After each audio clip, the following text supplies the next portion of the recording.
আসসালামু আলাইকুম রহমতুল্লাহ। আজকে দেখতে পাচ্ছেন আমি কোথায় আছি। এটা হচ্ছে ছোট্ট একটা সবজি বাগানের মতো আমি করেছি। এইটা আজকে আমি আপনাদেরকে দেখাবো কিভাবে অল্প একটু জায়গার মধ্যে ভালো সবজি চাষ করা যায়, সেটাই দেখবেন। তো আজকে আমি আপনাদেরকে সর্বপ্রথম যে জিনিসটা দেখাতে চাচ্ছি সেই জিনিসটা হচ্ছে দাঁড়া। তো দেখতেই পাচ্ছেন অল্প একটু জায়গার মধ্যে অনেক ভালো পরিমাণে দাঁড়া চাষ হয়েছে। আর দাঁড়া যে কোনো জায়গায় চাষ করা যায়। দাঁড়া আমাদের এই গ্রাম অঞ্চলে অনেক ভালো, এই দাঁড়াটা বাড়তি হয়ে গেছে। তো আমাদের এখানে দেখতেই পাচ্ছেন একটি দাঁড়া গাছ অনেক বড় হয়েছে, কিন্তু সাইডে এইসব দাঁড়াগুলো ছোট, কিন্তু এইটা খাওয়া হয় নাই সেই জন্য অনেক বড় হয়েছে।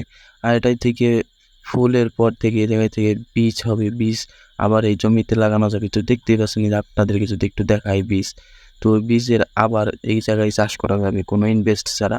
আমার কোনো ইনভেস্ট ছাড়া এই জায়গায় ভালো ফলন, ভালো চাষ করে এটা নিজেরা খেতে পারছি, আবার ইচ্ছে করলে বাজারে এই জিনিসটা বিক্রিও করতে পারছি। তো এই জায়গায় একটা পেঁপে গাছ আছে, পেঁপে গাছটা একটু বড় হয়েছে কিন্তু ফুল আসে নাই। তো আরেকটা জিনিস সাবধান, এই যে দেখতে পাচ্ছেন এই যে পুরকল গাছ সাইডে আছে, পুরকল গাছের এই যে শাখা পোশাক হয়েছে, এরকম গাছটাকে মেরে দিতে পারে। যেমন এই যে এটা আবার এই যে মরিচ গাছকে ধরেছে। তো আপনাদেরকে যদি একটু দেখাই যে মরিচ গাছের পাতাগুলো একদম কুঁচকে গেছে, এগুলো ওরকম ভাবে ভালো হয় না। এই যে এগুলোকে ছাড়িয়ে দিতে হবে, যদি আটকে যায় তাহলে ছাড়িয়ে দিতে হবে। পেঁপে গাছের সাইডে কয়েকটা এই যে এরকম কচু গাছ আছে, তো ওগুলা হচ্ছে আজাতি কচু, আর এগুলাকে আমরা আমাদের গ্রামের ভাষায় দুধ কচু বলে থাকি। আর আপনাদের গ্রামের ভাষায় কি বলে সেটা একটু বলবেন। তো আপনাদেরকে একটু দেখানোর চেষ্টা করবো যে এটা কিরকম। তো আমি একটু একটা পাতা খুঁজতেছি যেটাকে ভাঙা যায়, তো ডাল। তো এই যে আমি এই ডালটা আপনাদেরকে ভেঙে দেখাই। তো ওই যে দেখেন, যদি যেটাকে ভাঙি তো ওই জায়গা থেকে সাদা সাদা পদার্থ বের হয়, যেটাকে আমরা দুধ কচু বলি। এই যে সাদা দেখা যাচ্ছে, তো সেই জন্য আমরা এটাকে দুধ কচু বলি। তো অন্য সব গ্রামে কি বলে সেটা জানি না। এই জায়গায় কিছু মরিচ গাছ লাগানো হয়েছে, আল্লাহর রহমতে অনেক ভালো মরিচের ফলন হয়েছে। তো মরিচ গাছের সাইডে আছে কয়েকটা পুরকল গাছ।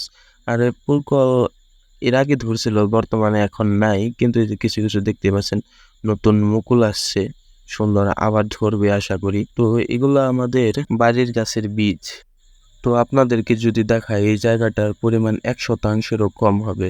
আর এই অল্প জায়গার মধ্যে অনেক রকমের জিনিস চাষ করেছে, যেমন পেঁপে গাছ, তারপর বেগুনের চারা, পুরকল গাছ, মরিচের চারা, আর দাঁড়া, কচু, এরকম অনেক কিছু নানান রকমের জিনিস চাষ করেছি এই অল্প একটু জায়গার মধ্যে। আর আপনাদেরকে যদি এই যে দেখায় বেগুন গাছ, তো বেগুন আল্লাহর রহমতে বেগুন এর আগে ধরেছিল, এই যে এখন আবার নতুন করে ফুল আসছে এই যে কয়েকটা। এখন বয়স হয়ে যাওয়ার কারণে এই যে পাতাগুলো একটু মরে মরে যাওয়ার ভাব। এখনকার বৃষ্টির সিজন, সেই জন্য যে কোনো সময় বন্যা হতে পারে, সেই জন্য এই গাছটি মরেও যেতে পারে। আর আপনি যদি গ্রাম অঞ্চলে বাস করেন তাহলে আপনার যেমন কয়েকটা জিনিস আপনাদের বাসায় থাকবে, যেমন গরু। এই গরু থাকতেই হবে, কারণ গরু না থাকলে আপনি সেরকম কৃষিকাজ থেকে উন্নতি করতে পারবেন না। আর গরু খায় ঘাস, সেই জন্য ঘাস কাটতেই হবে। আর ঘাস কাটতে কাটতে একটা জিনিস লক্ষ্য করলাম, সেই জিনিসটা আজকে আমি আপনাদেরকে দেখাবো। এটা হচ্ছে কচু।